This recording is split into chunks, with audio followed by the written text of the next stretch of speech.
నమస్కారం ప్రేక్షకులకు దసరా శుభాకాంక్షలు. ఇప్పుడు అమ్మవారికి నవరాత్రులు అనుకున్నాం కదా. ఏ రోజు ఏ తిథిలో ఏ అవతారం ఉండబోతోంది, దానికి సంబంధించిన వివరాలు మనం ఒక్కొక్కటిగా తెలుసుకుందాము. ఈ నవరాత్రులలో ఒక్కో రోజు ఒక్కో రూపంలో ఆ జగన్మాత మనకి దర్శనమిచ్చి మనల్ని అనుగ్రహిస్తుంది.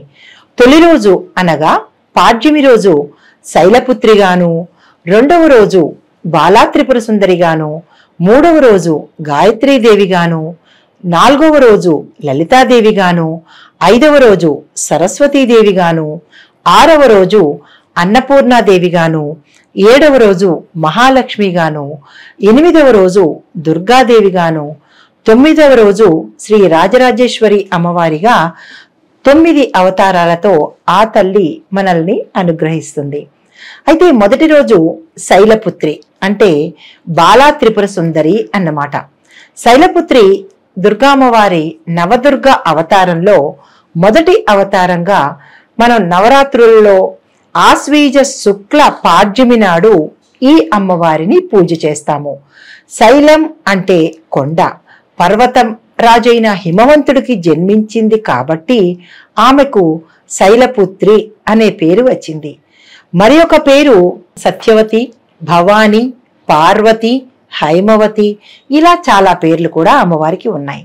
శివుని భార్యగా పార్వతి గణపతి సుబ్రహ్మణ్యేశ్వర స్వామి వారి తల్లి అయిన ఈ తల్లి శైలపుత్రిక కూడా వ్యవహరిస్తారు. అయితే ఈ అమ్మవారి తలపై చంద్రవంక ఉంటుందన్నమాట. కుడి చేత్తో త్రిశూలము, ఎడమ చేత్తో కమలము. ఈ అమ్మవారి వాహనము వృషభం అన్నమాట. పేరులోనే కాక వాహనం ఆయుధంతో సహా సాక్షాత్తు పార్వతీదేవి అవతారమే ఈ శైలపుత్రి. అయితే దుర్గాదేవి మహిషాసురుని సంహరించేందుకు యుద్ధంలో మొదటి రోజు పరాశక్తి ఇలా పార్వతీదేవిగా వచ్చింది. కాబట్టి నవరాత్రుల మొదటి రోజు శైలపుత్రి దుర్గాదేవిగా ఆరాధిస్తారు. పురాణ గాథ ఏమిటంటే, గోటితో అగ్నిని పుట్టించి అందులోకి దూకి తనువు చాలిస్తోంది అని, అందుకని అపకీర్తి వద్దు అని అలా పిలిచినప్పుడు వెంటనే దక్షయజ్ఞ వినాశిని అంటే అమ్మవారిని దాక్షాయణి అని పిలుస్తాం కదా, దక్షుడు కుమార్తె కాబట్టి. కానీ ఆ తల్లికి అలా పిలవద్దు నన్ను అని చెప్పింది. దక్షయజ్ఞ వినాశిని అని పిలవాలి అని శాసించింది. అయితే ఆ తర్వాత తిరిగి శివుణ్ణి వివాహం చేసుకునేందుకు మేనకా హిమవంతులకు ఇచ్చిన మాట ప్రకారము వారికి కుమార్తెగా పుట్టి పార్వతీగా అనే పేరును పొందింది. అయితే ఈమెను హైమవతి, శైలజ, శైలపుత్రి అనే పేర్లతో కూడా కీర్తిస్తారు భక్తులు. మహాపురాణం అంటే దేవి భాగవతం వంటి ఇతర పురాణాల్లో సతీ పార్వతీదేవి కథలు మనం చూడవచ్చు. మూలా చక్రానికి అధిష్టాన దేవత శైలపుత్రి నందినిపై కూర్చుని మూలాధార చక్రానికి తన ప్రయాణాన్ని ప్రారంభిస్తుంది. అంటే మూలాధార చక్రం నుంచి ఈ అమ్మవారు తన ప్రయాణాన్ని ప్రారంభిస్తుంది అనమాట. లౌకికంగా చూస్తే తండ్రి అంటే హిమవంతుడి నుంచి భర్త శివుణ్ణి వెతుక్కుంటూ ప్రయాణించింది అని అర్థం అనమాట. శైలపుత్రీదేవి మూలాధార చక్రాన్ని జాగృతం చేస్తుంది. ఈ అమ్మవారి ఉపాసన చేసేవారు నవరాత్రి పూజల్లో యోగులు ఈ అమ్మవారిని ఉపాసించి సిద్ధిని చేసుకుంటారనమాట. అలాంటప్పుడు మూలాధార చక్రానికి అధిష్టాన దేవత అయిన శైలపుత్రీ దేవిని ఉపాసన చేస్తే స్వస్వరూప జ్ఞానము పొంది ఆధ్యాత్మికంగా ఉన్నత స్థానాలకు చేరవచ్చు. శైలపుత్రి దుర్గాదేవిని అచ్చంగా పార్వతీదేవి శివపురాణంలో ప్రకారము భూమి అంతా శైలపుత్రి దేవితో నిమిడీకృతమై ఉంది అని చెప్తారు. ఈ సృష్టిలోని ప్రకృతి అంతా ఆమె శరీరంలోనే ఉంది కాబట్టి శైలపుత్రి దేవిని పృథ్వీతత్వంగా కూడా మనం చెప్పుకుంటామన్నమాట. గ్రహాలలో ఈ శక్తి ప్రకాశిస్తూ ఉంటుంది. ఈ తల్లి యొక్క మూలమంత్రం లా మా అంటే నాలుకను పైకి పలికితే లా, మాను పెదాలు పలికితే మా అన్నమాట. అయితే ఈ తల్లి శ్లోకం ఏంటంటే, వందే వాంఛిత లాభాయ చంద్రార్ధ కృతా శేఖరం వృషారూఢం శైలధరం శైలపుత్రి యశస్విని ఈ అవతారంలో దర్శనమిచ్చే ఈ తల్లికి నైవేద్యంగా కట్టె పొంగలని సమర్పిస్తారు.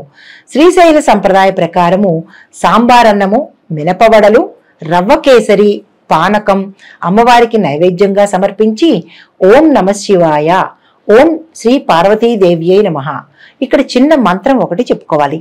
పైన చెప్పిన మంత్రం పలకలేని పక్షంలో ఆ తల్లికి చెప్పే మంత్రం ఏంటంటే ఓం ఐం క్లీం శైలపుత్రే నమః అనే మంత్రాన్ని సాధకులు కనుక ఉపాసన చేసినట్లయితే మూలాధార చక్రము ఓపెన్ అవుతుంది, అంటే మూలాధార చక్రము సిద్ధిస్తుంది అన్నమాట. కాబట్టి అందరూ ఈ తల్లిని పూజించి వారి వారి కష్టాలను గట్టెక్కవచ్చు, ఆ తల్లి అనుగ్రహానికి పాత్రులవ్వవచ్చు. అయితే ఇక్కడ ఒక సందేహం రావచ్చు.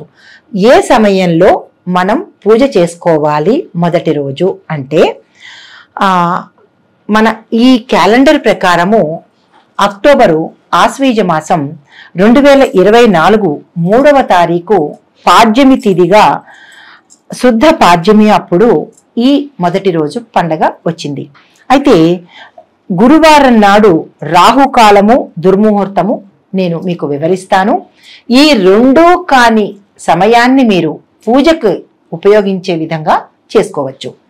రాహుకాలము మధ్యాహ్నం 1:30 నుంచి 3 గంటల వరకు, దుర్ముహూర్తము ఉదయం 9:51 నుంచి 10:38 వరకు ఉంది. కాబట్టి ఈ సమయానికి కాకుండా మీరు పూజకి మంచి సమయాన్ని ఎంచుకోండి. రాహుకాలము, దుర్ముహూర్తము కాని సమయాన్ని ఎంచుకుని ఆ తల్లి పూజను చేసుకోవాల్సిందిగా సూచనగా చెప్పడం జరిగింది. అయితే సాయంత్రం చేసే వాళ్ళకి ఎట్లాగా, మాకు ఉదయం కుదరలేదు సాయంత్రం చేద్దాము అని అనుకున్న వాళ్ళకి ప్రదోష కాలంలో ఏ సమయమైనా చేసుకోవచ్చు. అంటే సూర్యాస్తమం జరిగిన తర్వాత ఏ సమయంలోనైనా అమ్మవారి పూజను చేసుకోవచ్చు. కలశాన్ని పెట్టుకోవచ్చు. కలశం ఆనవాయితీ లేని వాళ్ళు మామూలు పూజగానైనా ఆ తల్లి విగ్రహాన్ని కానీ పటాన్ని కానీ పెట్టుకుని పూజ చేసుకోవచ్చు. మిగతా నియమ నిబంధనలు అన్నీ ఒకే రకంగా ఉంటాయి. నమస్తే.